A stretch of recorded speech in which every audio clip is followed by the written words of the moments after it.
What's up guys, X1 here and I'm back with another vlog. This time I'm talking about how you can improve when you're playing against noobs. Because one of the questions I get asked a lot is, or people say to me, they say, how can I improve because everyone in my region is much worse than me, like there's no one better to play, how can I improve? And this vlog's going to answer that question hopefully. First thing I'll say, huge pet peeve I have, when people say to me, I would get better but there's just no one good next to me to practice.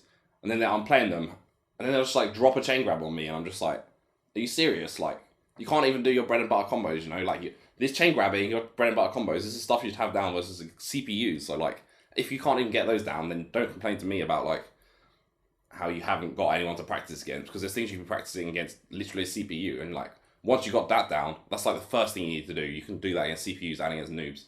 And once that groundwork has been laid, then you can get on with learning some more things.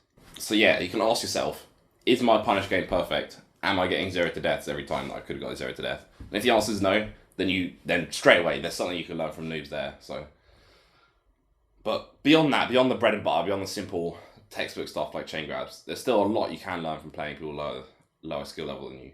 Because when you're playing them, you're just playing a friendly. Like, there's no real stakes there, so it's like, just experiment a bit with your combo game. Like, instead of just going for shine, down air, like, try and get that swaggy, like, weak bear into down air or something, you know, like, what's the risk? What does it cost you? And, like, if you experiment and you find out that something doesn't work, at least you've learned that that situation doesn't work and not to go for it again, right? But it's like, if you're just doing the same combo that you already know how to do over and over and over, it's like, you're not really gaining much. Like, once it's already drilled into you, like, the basic, you should be taking this time to experiment and trying to like maximize your punishes. For example, if your character's got one traditional like throw that they use for comboing, for example, Marth's always up throw for a combo, or Fox is almost always up throw for a combo, just try using a different one.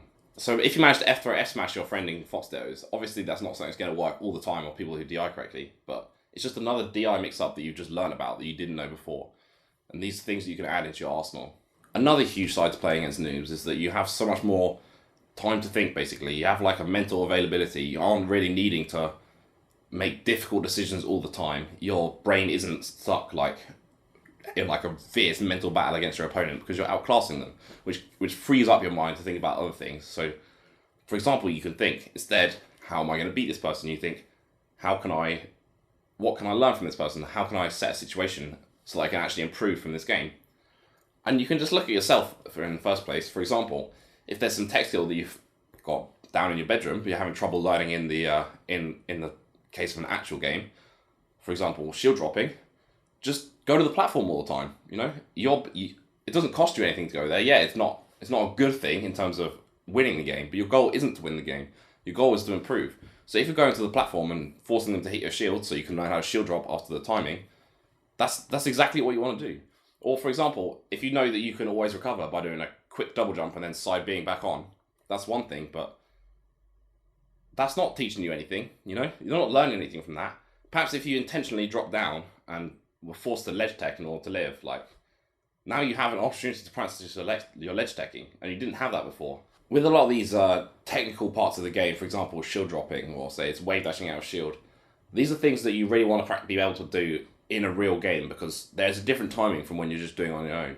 If you have to account for shield stun, it's much different from just doing it when no one is hitting you at all. So this is something that you really need to practice against a real opponent, and this is the perfect opportunity to do that.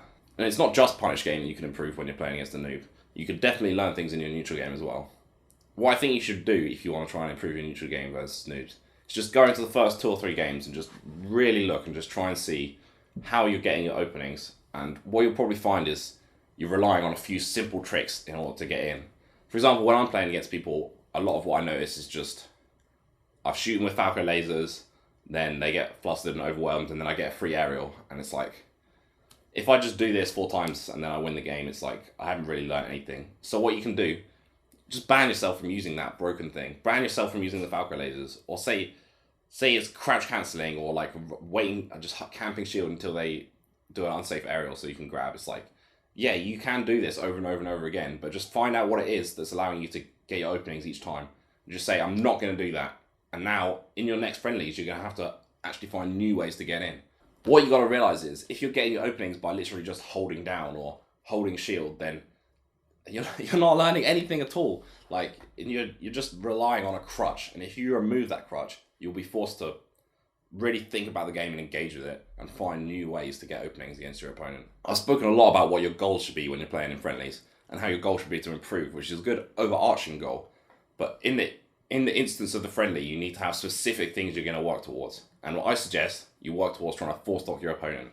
Because if you really think about it, you might be thinking, oh, I have nothing to learn from this person. But if you just played them and you didn't four-stock them, well, you just died. You clearly, that alone proves that you have something you could have learned from them, because you must have made a mistake or otherwise allowed yourself to die.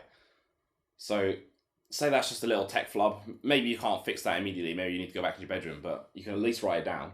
Or if it's simply that you're getting outplayed very occasionally, like, there's still times which you're getting outplayed and you do need to pay attention to that. If you're not quite on that level where a 4-stock you feel is really unreached, just work for the 2-stock or the 3-stock, whatever it is. Something you need, having a concrete goal which you can work towards is what you need when you're training. You need to have a goal, and then to be able to say, yes, I've achieved it. A real concrete target that you can aim, and you can say, yes, I've done this now. Not only is this way of playing going to make you play harder, but it's also going to teach you a few things that you would definitely have missed out on had you not gone for this. For example, if you're just playing a normal friendly, you're not trying to 4-stock them, or you're not, say you have no goal at all, you're just trying to win, and you're on 3 stocks, 150%, and they respawn on their last stock. Like, you're not going to play your hardest right then. You're probably just going to throw your stock away and then not care, because you can just respawn and then you win anyway because you got 2-stock lead. And it's like, yeah, that's true, but in a real match, there's probably going to be a situation where you're 150% and they're at 0, and you're going to be on your last stock, and you're going to need to know how to play in this defensive manner.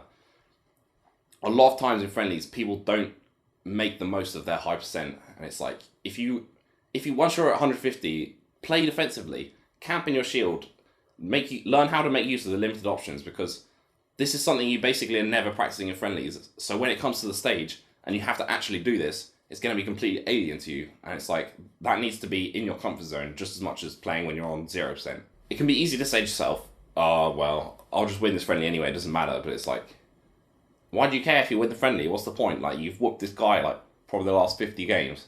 You're going to be like, oh yeah, won another friendly, I'm satisfied. That's ridiculous. Like, how is that satisfaction? You need to have an actual goal to work towards. Just say to yourself before you sit down, what is my goal? Just say to yourself, my goal is to 4-stock this guy, and then have that clear in your mind before you start playing. Now, I've spoken about these ideas to a few people, and what I've basically heard is that in friendlies, people don't want to like troll their opponents or like go for 4-stocks or go for ridiculous combos because they feel like they might be there. It's like an insult to your opponent or something. You're disrespecting them, but you know, you just gotta say to them, you just gotta say, I'm here just trying to practice.